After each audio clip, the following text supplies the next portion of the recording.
Hello, hello, hello, hello, hello, everyone. Welcome to another episode of Sree's Daily Global COVID-19 Show. My name is Sree Sreenivasan, and it's my honor to convene this daily conversation around various aspects of COVID-19 and the pandemic and everything that's going on. On Sunday nights, we try to keep things generally positive despite every rotten thing going on. We interview purposeful people who can get us ready for the week. And tonight we have a very special guest for episode number 208 in 208 Days, Positivity with Ruth Rathblott. Ruth is CEO at HEAF, which teaches underserved youth in New York City. Nearly 100% of its students enroll in four-year colleges. And as background, she was born with a limb difference, and she has become a leader in speaking about visible and invisible differences.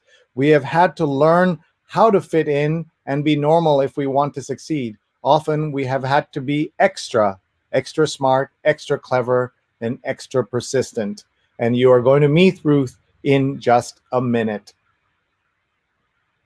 Hi, everyone. I'm Sree. Thank you so much for being here. I'm the Marshall Loeb Visiting Professor of Digital Innovation at Stony Brook School of Journalism and the co-founder of Digimentors, a social, digital, and virtual events consulting company. Our policy: don't cancel your event without talking to us. We've done events for 50 people and events for 100,000 people. And usually on Sunday nights, we are here at 9 p.m. All nights, we're usually here at 9 p.m. Eastern. But today we're live at 7 p.m. Eastern because it's World Teacher Day tomorrow, World Teachers Day, and we are working with Education International to do a 24-hour live web stream. That's right. We're going to be live for 24 hours starting at 9 p.m. Eastern Time tonight, Sunday, through Monday night at 9 p.m. Eastern. It's going to be an epic live stream. My colleague, Neil Parekh, who many of you know, will be leading that work, and many of us on our team are going to be up, not fully 24 hours, but pretty close to it. And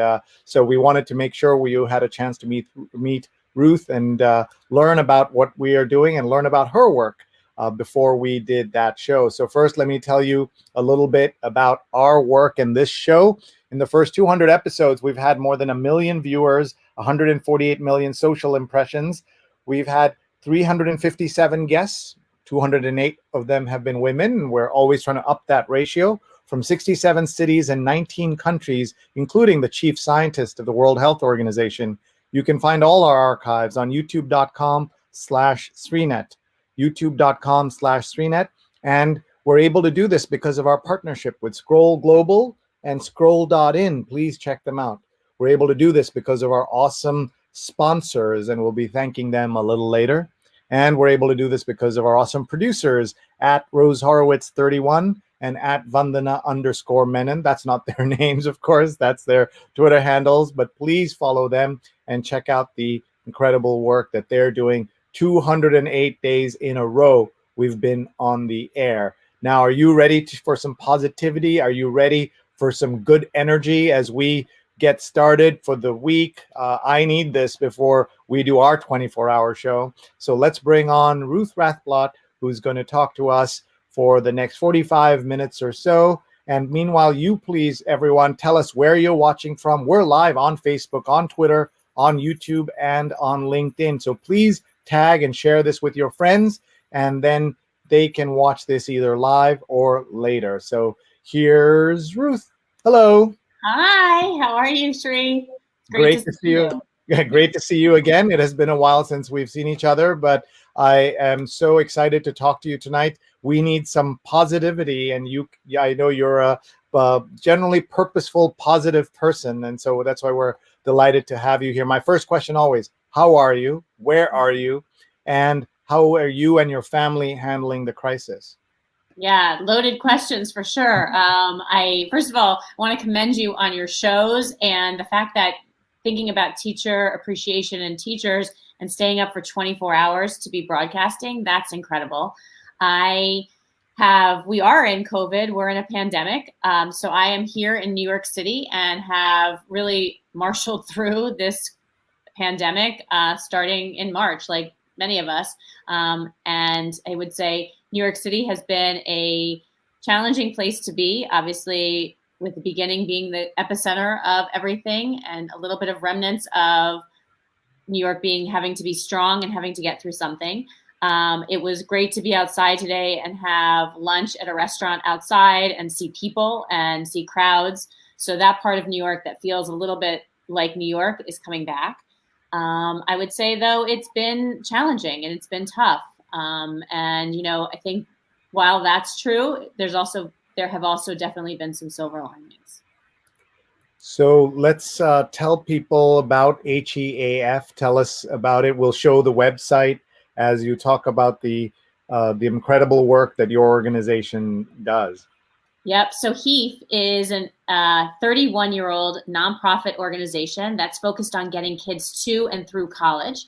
It was designed initially and developed initially by a real estate developer and his wife with the idea of how do we build intellectual curiosity in young people? How do we build a love of learning? And how do we get young people and students to really think about college and career as not just a sprint and a race, but we really get them to think about it as a marathon. So there are milestones that they achieve, whether it's finishing middle school, whether it's finishing and graduating high school, and then thinking about best fit and really good match colleges, and then finishing college and career. And I think probably what's different, and I know Sree, you and I have talked about it, and your team has been super supportive in terms of helping us raise visibility for the organization. But there's three things that really make HEAF different. One is we start with students in middle school and we work with them all the way through college graduation. So there's an 11-year continuum of service for kids. The second is we're focused on what we call the sweet spot of the middle, or the forgotten middle. So it's a student who isn't necessarily at the top of their class and isn't necessarily at the bottom, but we're looking for that student who is maybe overlooked for programs that will help them succeed. And so HEAF is that intervention. And it's an academic program that focuses on building, again, that intellectual curiosity and love of learning, but it's also focused on a whole persistence piece and what are the social emotional skills that students need to develop and strengthen as they go through. And I see you have up our principles and our values.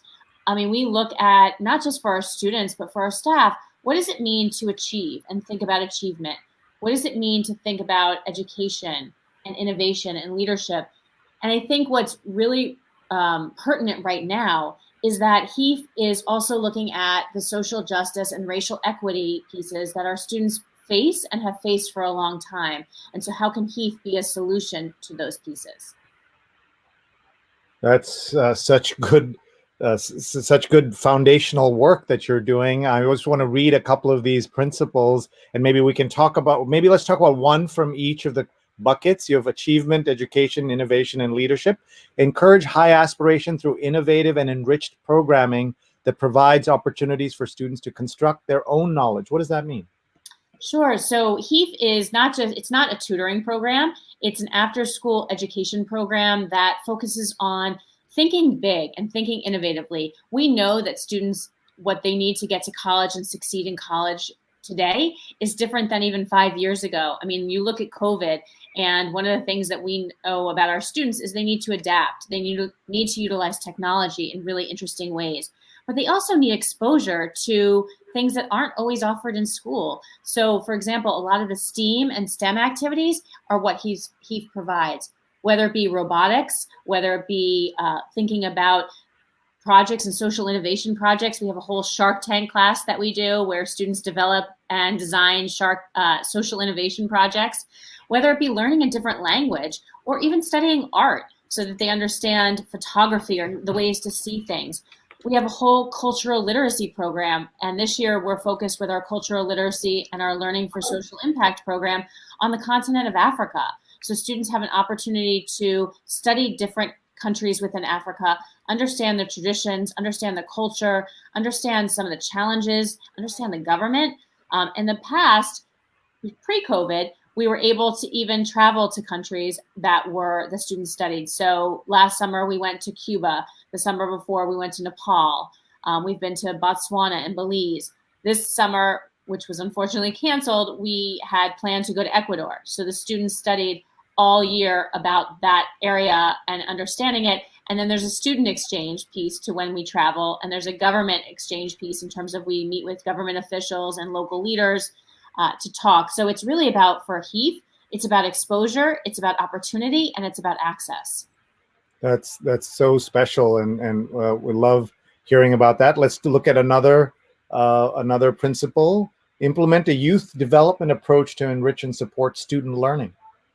Yep. So it's about, for us, the social emotional piece of students in terms of how are they able to be self-confident and show self-confidence? Are they able to understand their communities? Are they able to understand themselves? So thinking about persistence as a piece in terms of what are the strengths, and we take very much a strengths-based perspective.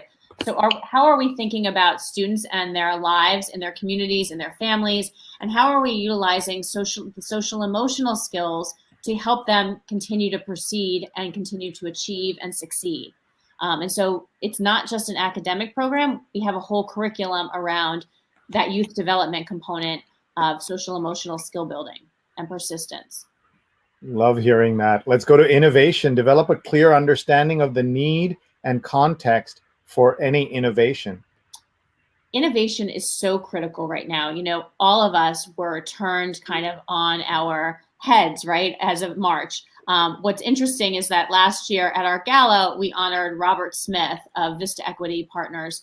And he had challenged us last November to think, how do you scale as an organization? How do you utilize technology? How do your students start to think beyond just that learning that they're doing in a classroom?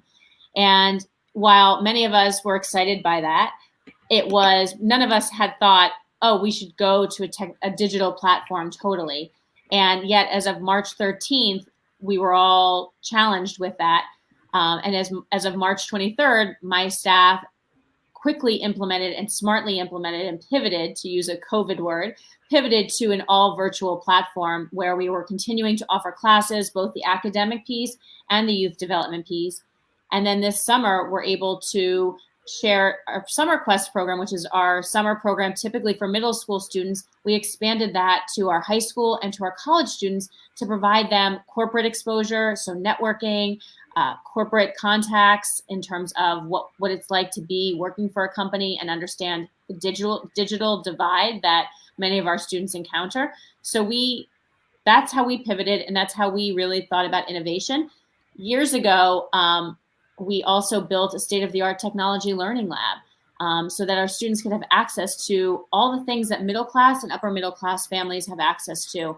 I think the beauty of HEAF, Sree, is the idea of how do we level the playing field for students from low-income backgrounds? How do we get them to think about college in a different way? How do we get them to think about career? How do we get them to think about their own communities so that they are connected to each other and to their worlds around them? And so using technology, but also thinking innovatively, is really one of our key components. And you know, people use that innovation word very easily and throw it around a lot. So I'm glad to hear that you're using it in the right way and really making an impact on your students the way you're using it. So that's awesome. Let's do one more principle. And we're looking at become a place where people are motivated to become involved as leaders, volunteers, donors, and advocates. Most of the things we're talking about for students and for the students who serve, but now you're talking about the leadership.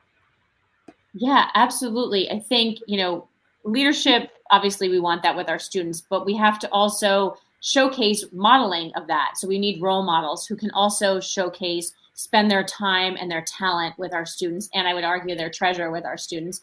So HEAF is about also expanding the network and making sure, and when you and I met a few years ago, the idea is also about how do we raise the visibility of this organization to be a thought leader in the space around education, the space around college access and college success.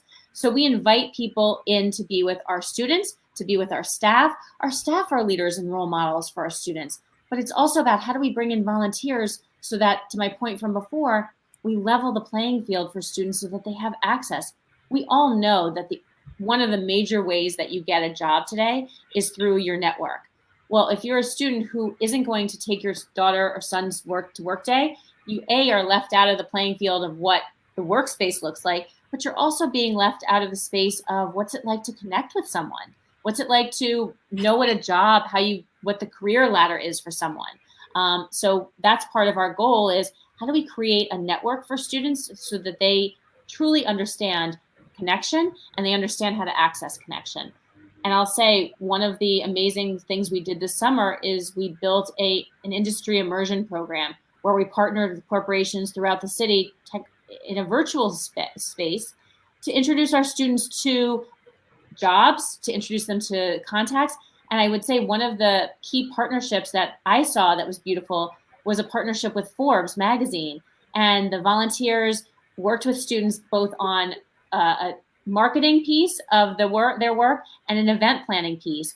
And then the students presented their prezzies and their projects at the end out loud to an audience, which is important. We know that skill of presenting is important and speaking.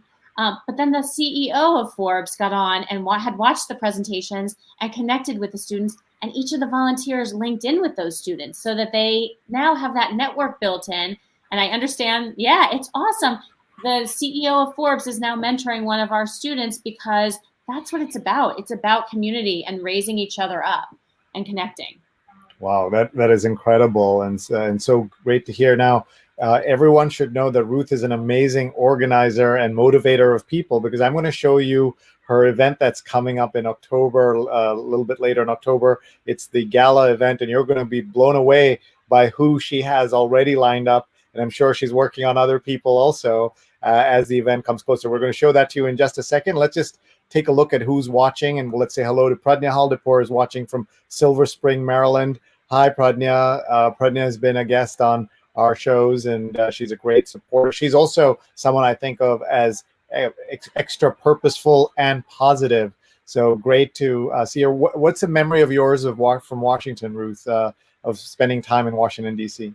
Wow, I love Washington. You know, it's funny. I went to college in Baltimore, Maryland, and I was able to obviously get to Washington on different trips. But I think what's amazing about the energy of Washington is the politics, right? And I wonder, I'm so curious what it's like to be there right now, because I can't imagine how intense it is. I mean, I know DC is always filled with politics, so I imagine right now it's the hotbed of politics. Yeah, they as we've talked about on the show, that they've gone from already something that was not so, didn't have to be political. This COVID didn't have to be political. They made it political, and now there is a Supreme Court vacancy that's being filled that makes it political. And then, of course, everything that got upended with the president going to the hospital and being found positive for coronavirus. It's just, you couldn't have made any of this up, and here we are today. Tell us about Goucher, where you went to college.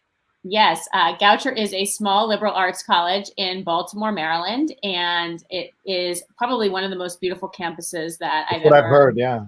Yeah, it's gorgeous. And I studied psychology there. It was I actually was in the first class of where they started bringing on males to the campus. So I think we had 34 men and 800 and something women. So it was an interesting time to go to a college. I had gone to mostly girls' schools my entire life. And so my college counselor thought, well, this is a good transition. This was a women's college that was transitioning to a co-ed college. But it was an amazing space to go to college. I think back in 2005, I was awarded with the prize for leadership in the social sector. And so it's been a really amazing place with a great network. I think Ross Perot's wife went there. There's the head of Merck went there. So it's a great small college that's kind of unknown. And the tagline at the time was, "Where the hell is Goucher?" And so I think as they try to put it on the map, I think they've built out a learning, a broad program that's amazing. They were one of the first to tamper and I guess play with the idea of video applications in terms of that's how you apply to college, with some, I would say, some interesting outcomes. But it's a great, strong school that I'm really glad I went to. It was a great space. And then after that, you went to a much bigger college for university for grad school in Boston. Yeah. But I have 17-year-old twins who are making college decisions this year, or colleges are deciding for them. How do, not specifically about Goucher, but just generally, small school versus big university, small liberal arts versus big university. How did you decide? And of course, things have changed. What do you tell all those kids you help? Where is it better to be, or does it depend person to person? It absolutely depends person to person. I mean, I think that's one of the main things that I talk to our students about is, and our staff talk to our students about, it's about best fit. And for the students we work with at HEAF, and I'm glad that you asked how I made the decision. That was so long ago now. I feel like it's not even relevant. But I think for our students, it's about, do they see themselves, first of all, you need to see a campus, and that's really hard right now with COVID, because you're making a lot of decisions based on images, not necessarily on feel when you get there. But it's the idea of, do you see yourself in a city or outside a city? Like, that's the first thing. Do you see a campus, or do you see yourself in a city? Do you see yourself at a small university or small college, or do you see yourself within a university with lots of colleges on a campus? And really, and what's your major going to be? What do you, in terms of that, how are you thinking about just even what they offer in terms of programs, whether it be the programs that travel abroad programs, or the programs to help students from low-income backgrounds and minority backgrounds. Those are important factors also. And really, at the end of the day, Sree, we look at, what are the statistics from that school on, are you going to graduate on time? And the other piece is, are you going to graduate with little or no debt? And so those are really important factors when we think about advising our students. We also have a number of alumni that help talk to our students about their own experience, because that's an important piece too. Again, student to student is much better than Ruth, who went to school, I don't even want to admit, was it really 30 years ago? I mean, that's crazy. And I even chose longer than that ago. So I think that's how we advise students. And studies show that if you can have that best fit match, you're more likely to graduate on time and with little or no debt. I know one of the things that some of our colleagues had some fun with you was for College Decision Day. So I thought it'd be fun if we could show a little bit of video about that. So tell us what we're about to see. So 8 years ago, I had staff that came to me and said, we'd love to celebrate our high school seniors graduating. And I said, that's great. The New York Times or anyone like Sree, but might not pick up on just our students graduating. What if we came together with other organizations and out loud announced the students announced out loud their college decisions together? Because this is a big city. There are more than just HEAF students going and thinking about college and finishing college and graduating. And so we brought together small organizations in the beginning, and now we celebrate 20 to 25 college access organizations across New York City. We typically hold the event at the Apollo Theater, where students announce on stage out loud where they're going to college to a cheering audience. And the beauty is, Sree, is that they're able to network and connect with each other. So if you have a student who's going to Albany from HEAF program, and you have a student who's going to Albany from a different program, they're able to meet there, they're able to connect, so that showing up the first day isn't so scary or so lonely. And we've had students who've met their roommates there. We've had students who connect with their new best friends there. And because of social media and the social aspect of it, they're able to connect so much easier than we did back in the day, right? With just our phone and our letters. So yeah, College Decision Day is one of the highlights of my year, the Gala and College Decision Day. So you picked really two good ones to highlight. And so this is what we saw were photographs of the kids announcing where they're going to school. So this year you did this via video, of course. And so via video, and we had some really amazing people. We had Ron Claiborne from WABC be the MC, and he then kicked off, and we had another amazing people. So let's look at this. Class of 2020. I'm sure this is not how you imagined graduation. You all worked very hard to get here. You had high expectations of what this moment would be, and the world turned upside down.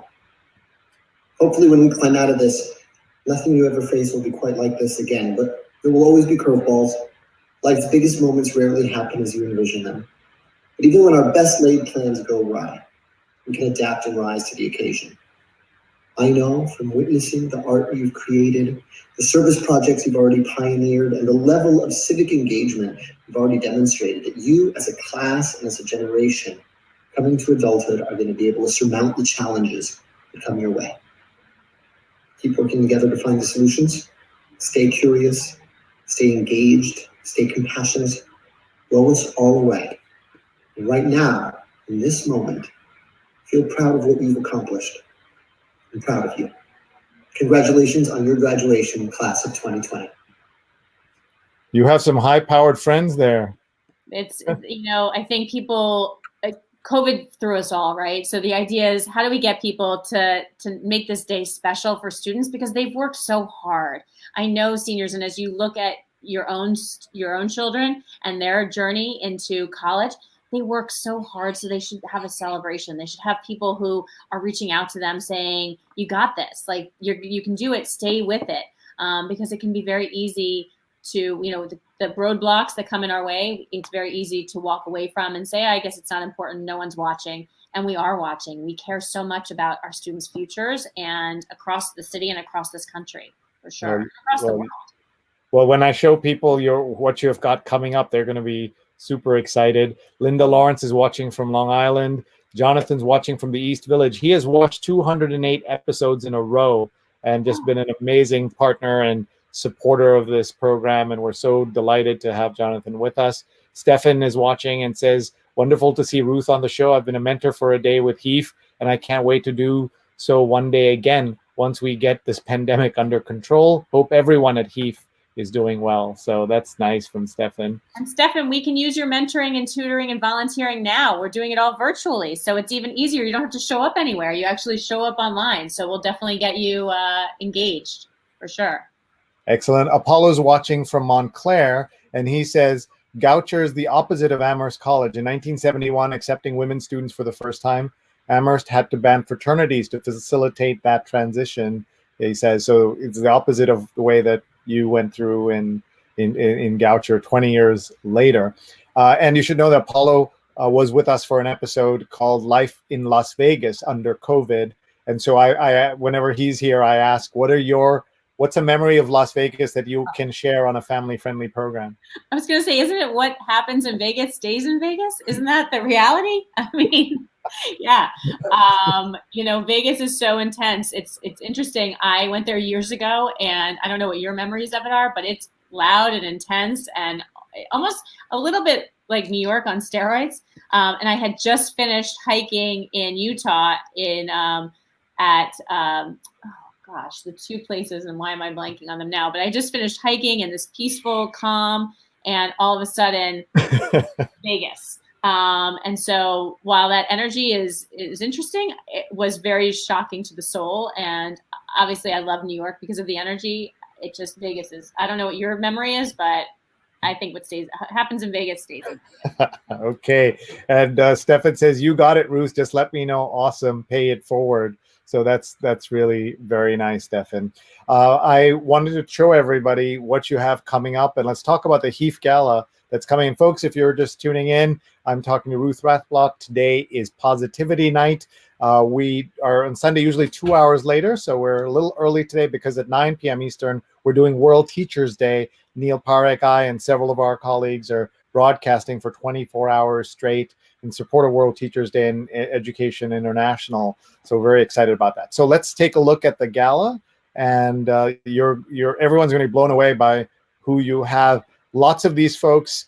An organization would be lucky to have one of these people speak once, and you have multiple people doing awesome things. So let's take a look. So this is the gala. Let's start with the date.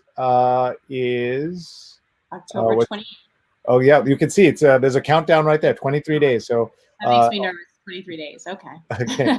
And look at this. The MC is Neil deGrasse Tyson. OJ Anderson is also participating.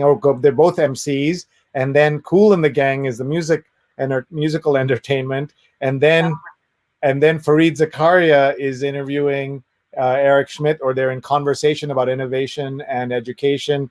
My viewers certainly know Fareed and his incredible work on CNN and as Washington Post columnist.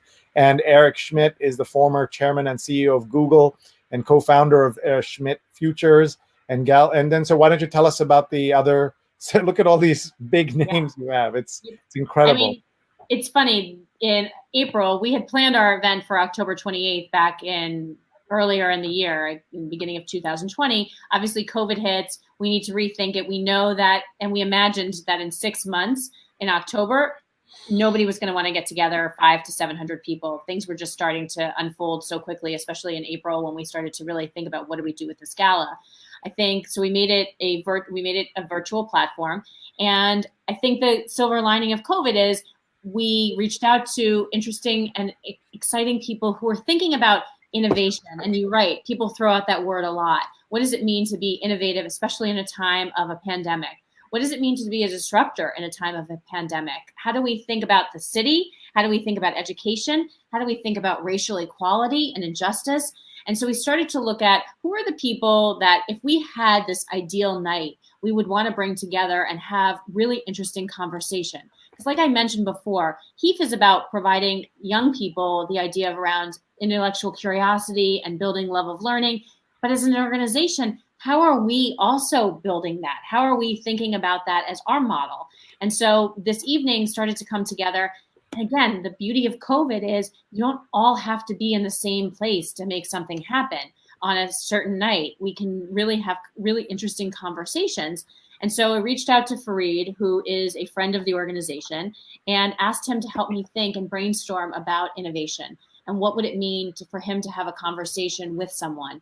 He, at our gala last November, had a conversation with Robert Smith that everybody found so amazing and interesting and just brilliant. And so Fareed, I asked him to help me think through this year, and he said, I know the perfect person, Eric Schmidt. And so he and Eric will be in conversation. I then reached out to another friend of our organization, Roger Ferguson, who's been a previous honoree, and asked him the same question around disruption and education and the future of young people and the future of racial equity. And what does it look like? And what do we need to be thinking about? How is HEAF a solution to these pieces? And so Roger and I brainstormed different people that he thought, and immediately at the top of his list were Darren Walker, who's the current head of the Ford Foundation, the president of the Ford Foundation, and Ursula Burns, the former head of Xerox. And it's such an interesting trio because it's a lot of big personality with a lot to say around both topics of education and equity. And I would argue the last piece is in terms of building that diversity pipeline and how do we think about young people in it? How are we preparing and getting ready young people?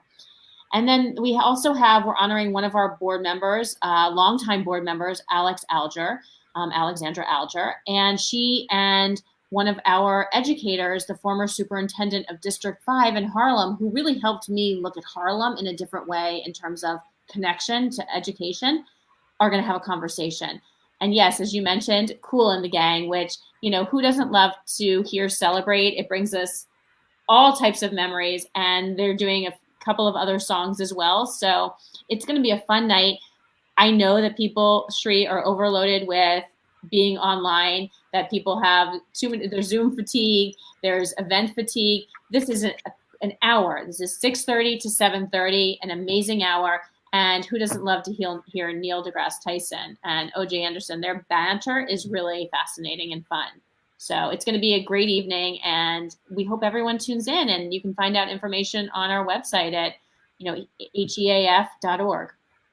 And tell us, so the acronym, you don't use it as an acronym anymore, right? You say HEAF now, but what the origin of it and the full form, please. The full name of it is the Harlem Educational Activities Fund. But what's interesting is that as I got to HEAF 8 years ago with the idea, how do I think about Harlem as a base for an organization, but how do we serve students across New York City? And so 6 years ago, we piloted a replication site in Bed-Stuy, Brooklyn, which is still growing and building. We piloted last year a site in Queens, in Elmhurst, Queens, partnering with Forte Prep School.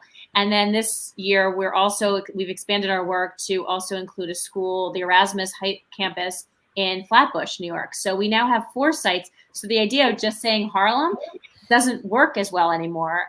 So HEAF is really our mantra, and it's about thinking about how do we make this organization citywide and eventually national in scope. Amazing. I'm so impressed. Our friend Rose Horowitz was a producer on this show, and who has connected with you in so many great ways, is joining us backstage. And here she is. She's coming on to say hello, and she's going to ask you a few questions. We didn't get to talk about your own journey, your own story. Apart from college, we didn't talk about anything else. You've also been an advocate for the differently enabled and differently abled. And so I know she would like to talk to you about that and other things. We have about 20 minutes left. So let me bring on Rose Horowitz. Rose, hello. Know that Yeah, here you are, Rose. Rose is through your network. I don't know if Rose looked. Rose can see us. I don't think she realized she was on the air. So when she looks up next, I'll bring her on. Here she is. Rose, give me a thumbs up, and I'll bring you on. I don't think she hears me. So we'll bring her back. Can you tell me what it was like to have a person who of your ethnicity running a Harlem-based organization? I'm sure you get that surprise sometimes from folks. Tell us about that. Yeah, I think, the idea of a white female leading an organization that's based in Harlem, that's serving primarily students that are Black and brown, is definitely something I have faced over the last 8 years. I will say that one of the pieces that helps me think about our students is my own experience around feeling different and feeling stigma and stereotype of those who are differently abled, as you said, or disabled. And so while I definitely try to put myself in the shoes of others in terms of understanding their experience, I also have had my own experience in terms of how I relate to the world. I may have shared with you before, and I believe I've shared with Rose, that for 24 years of my life, I hid my hand. I hid it from everyone. It was, I was born with a limb difference, so missing my left hand, and I was able to, or unable to, share it with the world. So it stopped me from really living in my life. It stopped me from enjoying my life. I had, up until that point, been middle school president of my school. I had done sports. I had been in acting and drama. And at 13, I decided to go, or my parents sent me to a new high school. And I, for the first time, rode the bus thinking I would just tuck my hand into my pocket quietly, and no one for that day would know. I just wanted to fit in. When you're 13, you really just want to fit in, right? That's the goal. And then from 13 to 37, I continued to hide it. And I truly, that day on that bus, Sree, I never thought I would hide it beyond that day, maybe that week, but I continued to hide it through high school, onto college, and into my adult life, so that I could fit in, so that no one would judge me that I couldn't do something, because that's the fear, right? That people will think you can't or you are unable. So that was my journey of really around shame and the idea of not wanting to be accepted, but not knowing how. And I just cannot imagine how difficult it must have been on that bus that day. And so, in effect, you put your hand in your pocket and kept it there, as you said, for so many years. What changed? How did you find the strength to talk about it?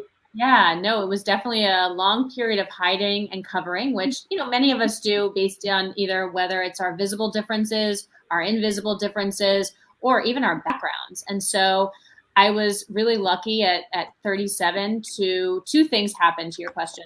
At 37, I met a man who taught me how to love myself. He taught me not just, there's the adage that, I won't even ask you if you read Oprah magazine or if you watch Dr. Phil, but there's an adage that often self-help people talk about, which is the idea of, you have to, in order to love someone, you have to love yourself first.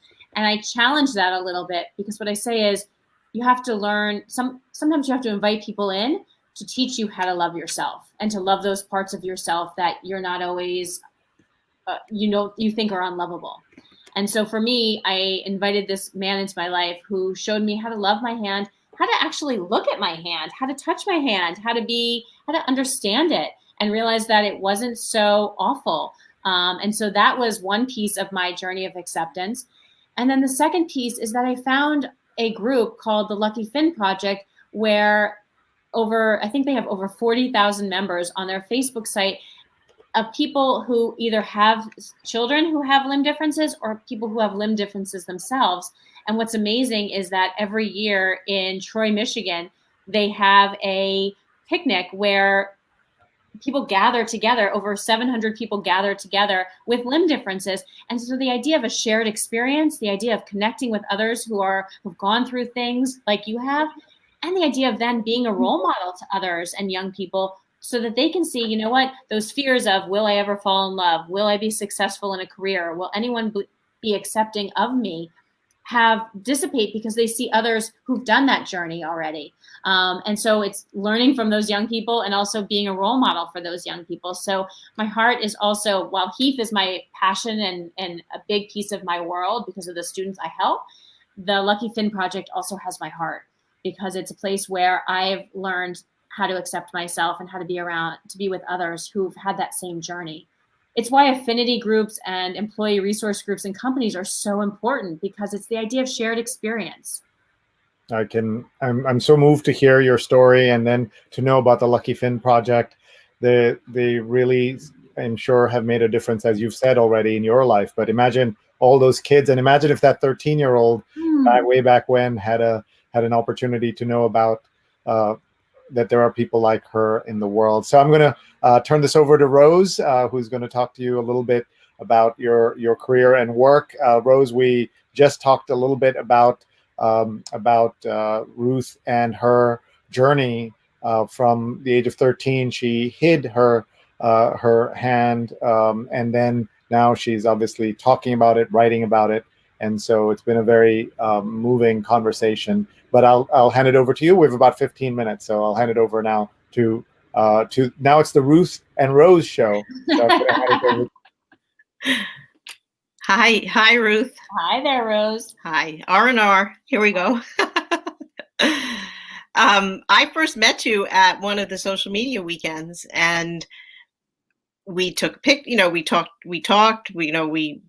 I was really fascinated to learn about HEAF. I've done some nonprofit work with education groups. I have children. And I guess it wasn't until I went to an event, which I think was the college decision day at the Apollo Theater, which was very exciting, really fun, with Tammy Ellen McLaughlin, that I realized you had a difference. I had no idea. And then maybe like a year and a half ago, maybe we met for coffee. And you were telling me stories of how you hid it for so many years. It was just incredible. You told me even, if I may say, on dates that you hid it. And, can you tell us a little about that? Yeah, without revealing too much. But yes, I don't have to tell me who you dated, but like you were saying that you particularly chose certain restaurants. And order certain food, because the idea is that things are easier to eat with one hand. You order ravioli rather than steak because it's easier to cut versus even chicken.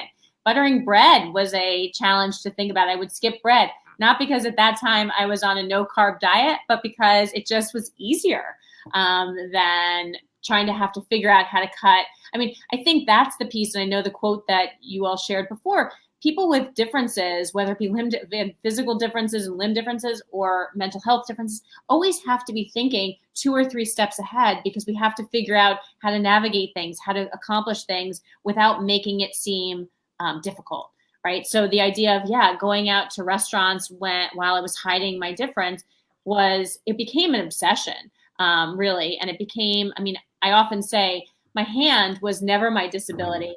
My mind was, because my mind prevented me from enjoying my life and from doing things because I was so obsessed with the hiding piece of it. It's really fascinating. And I think, for other disabilities that are invisible, there are things that are invisible, like ADHD or dyslexia. And people, like you say, have to go through so many. Do you speak to those groups as well, invisible disabilities? Yeah, I've been starting. So I just started speaking about a year ago, and the speaking came because I had 2 members of my organization who were concerned about the racial diversity on my team.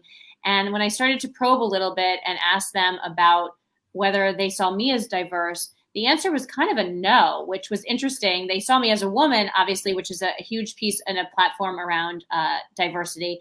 But my limb difference was seen as, well, I don't see you that way. And I'm not asking for someone to see me a certain way, but it is a piece of me. And so as I've started to talk to my corporate contacts specifically, I started to ask, how are they thinking about inclusion? How are they thinking about diversity and the spectrum of what diversity includes? And so have started talking, and what's been fascinating, Rose, is that as people hear my journey around shame and acceptance and even showing up authentically in my life, many people have come up and said, I'm so grateful that you're sharing this journey because I have felt that way in terms of my own life, whether it be that invisible difference around mental health, whether it be someone who stutters, whether it be anxiety. I think we all have had that feeling of needing to hide a piece of ourselves so that we could, quote unquote, fake it, or so that we could fit in. And I will say one of the things that the layer that's been kind of drawn back for me, especially during COVID, is this idea of feeling isolated, feeling lack of connection, feeling the need to be seen. And yet that's what people with disabilities or differences have felt for many years. And so this work and this idea of really my new passion project is the idea of broadening the definition of diversity to include the visible differences and invisible differences that many of us have. How do you find it's made a difference in reaching the students that you work with? I think sharing my story with my staff and with the students, being honest about who I am and how I've hidden my own difference has allowed me to connect with students in a different way, because the beauty about working with young people is they ask, right? Sometimes as adults, we get afraid to ask, or we look away, we stare for a minute and then we look away. And it's natural because our brains are trained to think about symmetry in people, right? Young people have that too, but they ask, and then it goes away. So a lot of young people will come up and they'll say, oh, Miss Ruth, what happened to your hand? I'm able to talk about it. I'm able then to share and say, this is how I was born. We all are born with differences. Here's how I was challenged with mine. Here's what I've accomplished with mine. I do everything from windsurf to ski to run. I ran a marathon. Like, I'm able to do things. And I think that's the modeling for young people that I'm hoping they see is, wow, just because you got dealt a stack of cards, how do you then use those cards to challenge yourself to do something more with your life? How do you take the opportunities that you're given and grow? And so as I think about the connection to students, I think it's a gift, because students then say, well, she has something too that's a little bit different. And I'll never forget, I was in Nepal talking to students, and then they start telling you all of the things that they think are different about them and how they feel, whether it's they're too tall, whether it's they don't like their body. And teenagers, it's a tough time. That's when teenagers face the most insecurity about themselves, because their body is changing and their friends do want them just to fit in, and you should be like everyone else. And my message is, difference is unique. Difference is our gift. Difference is what makes us all special, and it's actually what brings us together. Well, you're really giving them a gift. Mm-hmm.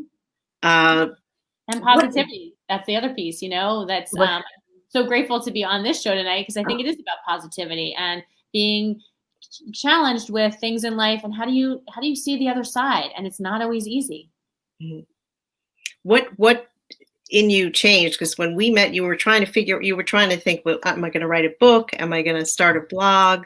And then lo and behold, I said, oh my God, she's speaking all over the place. And is it that how did you come to that you were going to do this by speaking? Well, naturally, I am a speaker. I talk a lot. So I'm never afraid to share. I'm part introvert, part extrovert. So it makes it sometimes complicated, because I think a lot inside, I process a lot of things, and then I blurt out a lot too. So speaking was the first natural step, because it was just an easy platform to start to connect with people and start to share my journey out loud. Writing a book is so much harder, I have found. Even just all the ideas sound so good up here, and then you start to write, and they don't sound so good. So it was really taking a step back and saying, okay, so where's the first space that you can start to connect with people? And for me, it was the building of relationships and talking out loud. There is definitely going to be a TED Talk. I'm manifesting that. And there's going to be a book for sure. I have 2 in me, so both have to get done at some point. But they're in me. They just need to get out there. And so thinking about, creating space for each. Great. And, education is a field that is, women make, the majority of, the teachers, but the woman at the top, as you are with this very important and meaningful nonprofit. And it seems that many of your supporters, how many of your on your board are women, how many are men, and how do you find, is it hard to fit in that space, or has it been a struggle? Yeah, I would say, it's interesting. You're right. The education space is dominated by women, right? In terms of teachers, in terms of educators. And so as we look at diversifying our board, we look at a number of levels, and including how do we think about gender for our board. I think that it's, part of being a board member is the idea of utilizing your time, your talent, and your treasure for the good of the nonprofit, utilizing your network and who has access to funds and resources. And so as we think about our organization, part of recruiting new board members is, again, to look at the diversity in terms of what skills do they bring, what aspects of diversity do they bring. It's reaching out to people's networks. It's being thoughtful about who do we want that represents the values and the ideas of HEAF. And so while I don't know the exact answer to your question, it's what we struggle with a lot and we think about a lot in terms of how do we bring new people onto our board and how do we find talent. New York City is a really interesting place. The field is very crowded. Nonprofit space is very crowded with a lot of really amazing nonprofits who are out there seeking talent as well.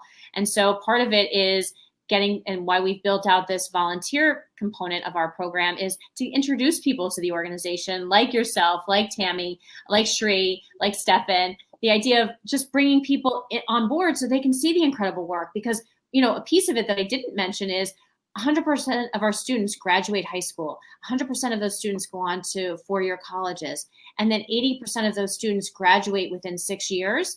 And a third of those students then go on to graduate school.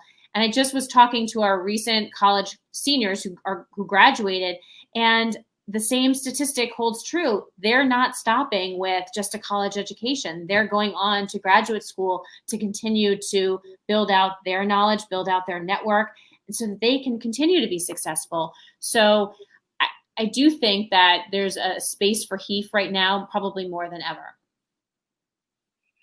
I agree. And what in your Did you start the idea that it should start in middle school? Because I think that's so important.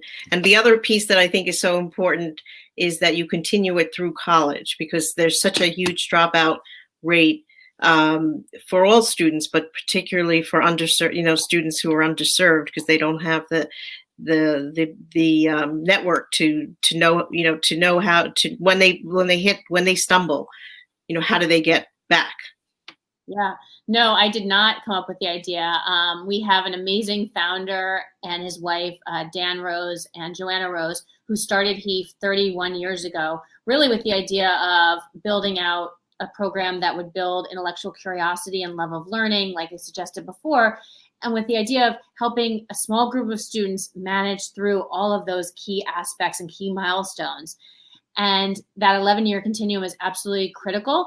I would love to start even younger, but I think for young people, studies and research shows that starting in middle school is probably one of the best times. And any program that I've been involved with in terms of my big brother, big sister days, we started with students in middle school with the idea that they are almost like sponges. They take information, they absorb it, they want to understand, their minds are going. They're not too cool to be hanging out with adults who are teaching them things.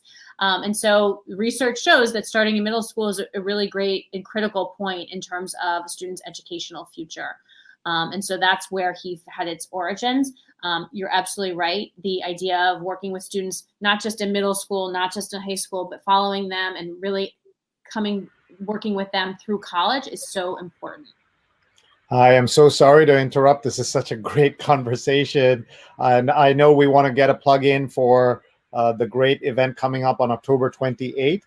And that's my birthday. So I'm sorry to not be with you, but it's going to be awesome. You have Fareed Zakaria. You have Eric Schmidt, whose book I'm reading and I recommend to everybody. There's his book. It's called $1 Trillion Coach. You have Neil deGrasse Tyson and O.J. Anderson, so many people. So let's tell everyone why they should go to the HEAF website and why they should sign up to attend. They can be from anywhere in the world now. You can be from anywhere in the world. That's, again, that silver lining. I think, go to www.heaf.org, heaf.org, and on there you'll find the link to our Gala and information.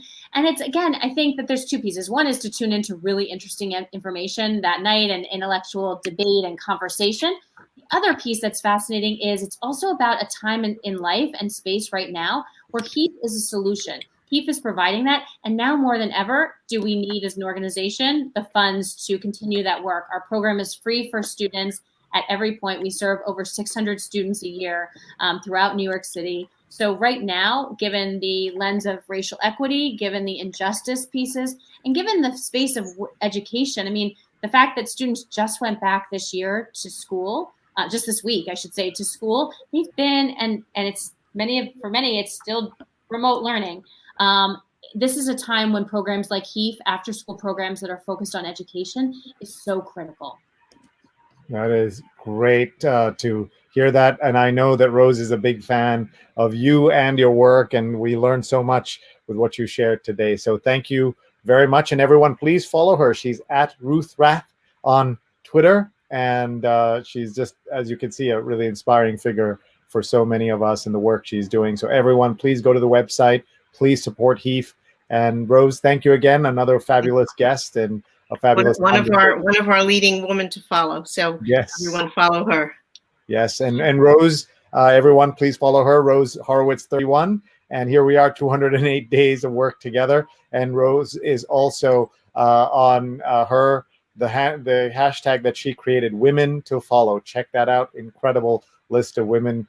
Hundreds and hundreds, more than 1,000 now. No, I think we're almost at 2,000. Yeah.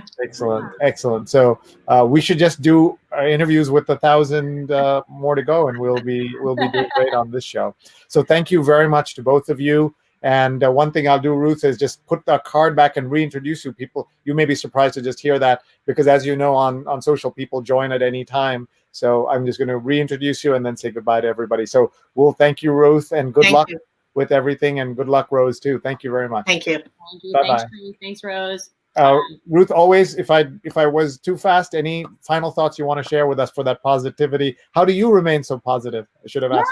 I think it's definitely through a practice. One of the things that COVID has taught me, it's a practice of meditation, it's a practice of journaling, it's a practice of getting outside and experiencing. For me, Central Park has been my mental health. And I think, the other piece I'll just share is the ADA is 30 years old, and so thinking about disabilities is more relevant now than ever. And I think I'm glad to be a guest in October during Disability Month. So thank you for having me. Thanks for sharing the spotlight on HEAF, and thanks for allowing me to share part of my journey with you. I hope to come back and share more.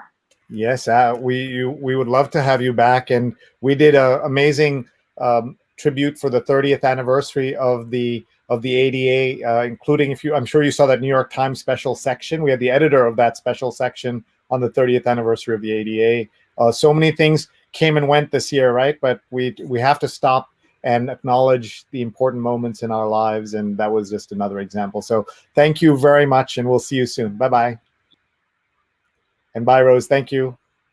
And with that, we have come to an end of this program. Thank you very much, everyone, for joining us. We're so grateful to you for being here with us. Our show that we are doing for 24 hours, if you want to check us out, we will be live on this show where you can take a look. It's World Teachers Day at 5oct.org, 5oct.org, and we're live on multiple continents in multiple languages, and you can register and watch, as you can see here, in multiple languages. It's going to be really awesome, and Asia Pacific teachers take the lead. So that's going to be the show that you can watch at 5oct.org. Big thank you to everyone for being here. Our guest has been Ruth Rathblott, who is the CEO of HEAF, which teaches underserved youth in New York City. And she talked to us about the incredible work that HEAF does, as well as the importance of being true to yourself. And if you have a disability, the way she does, finding yourself and talking about it and sharing it with the world. Thank you very much, everybody, and we'll see you soon. Bye-bye.